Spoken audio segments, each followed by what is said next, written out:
Bueno, vamos a repasar uno de los temas. Estuvo el tema sequía, por supuesto, pero también temas que hoy están en la agenda, como por ejemplo el tema tributario, impuestos ciegos. Vamos a repasar lo que decía el ministro ayer a propósito de este tema. Yo creo que lo primero que tenemos que ver es que el país, gracias al ordenamiento de las cuentas del país, el Uruguay cuenta con recursos genuinos para poder enfrentar distintas situaciones que se nos han presentado en el periodo. Lo primero, la pandemia. Lo segundo, el tema de la sequía y lo que vendrá por delante. Ese ordenamiento y disciplina fiscal y ordenamiento de las cuentas públicas ha sido fundamental, al punto que el gobierno trata de reducir la carga tributaria de la población, reduciendo los impuestos al IRPF y al IAS. Esto es un hecho inédito del país también.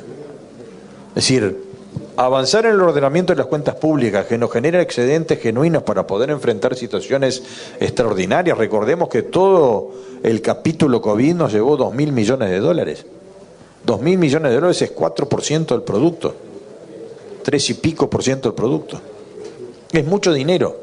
Y la sequía nos va a llevar una buena parte porque además va a generar menos actividad. Cuando hablamos de la pérdida de la sequía, es muy difícil de calcular, porque estamos hablando, la primera estimativa, que hace casi un mes, hoy habría que revisar el cálculo, pero estamos hablando del impacto directo en el sector primario, no estamos hablando de los sistemas de transformación, en los servicios, la cantidad de jornales que se va a perder porque no va a haber lo que transformar, no hay granos para transportar.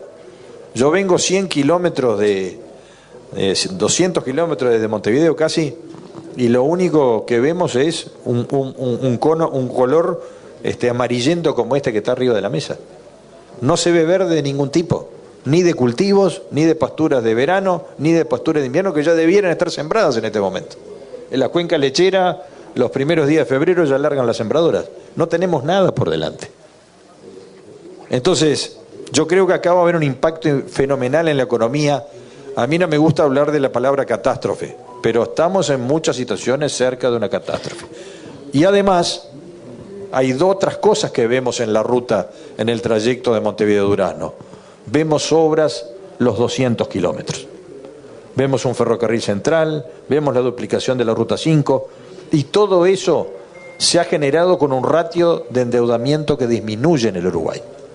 Debiéramos estar orgullosos del manejo de la economía, de las cuentas públicas, porque tenemos inversión, tenemos un grado inversor que el Uruguay nunca ha tenido.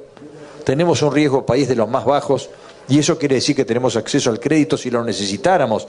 Si esta contingencia continúa y si así lo determina el equipo económico, tenemos el acceso a un crédito ilimitado al menor costo posible en el mercado internacional. Y eso es el gran salvavidas que podemos tener si esta situación se profundiza. Ahora, ministro, la posibilidad de, insisto sobre el tema, en base a lo que usted dice, de revisar impuestos ciegos, no significa no pagar menos, sino ir más quizás a agravar más la renta. ¿Eso se aleja entonces? Yo creo que las prioridades van cambiando.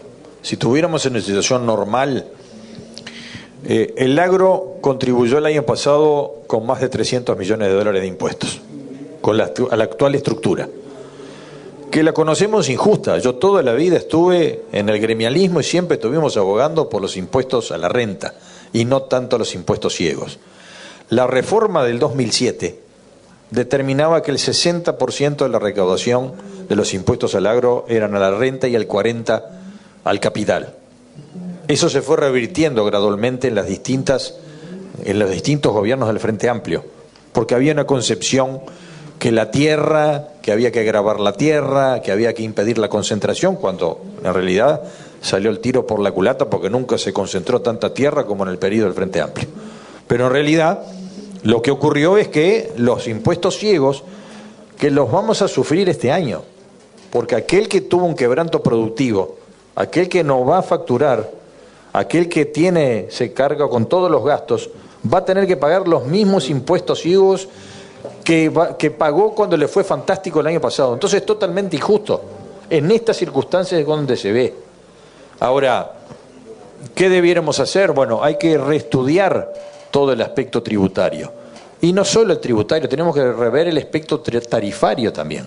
Porque tenemos tarifas que todavía no están claras su composición de precios. Ahora estamos con una cantidad de medidas en cuanto a la energía de reducciones de tarifa básica del 15, el 20%.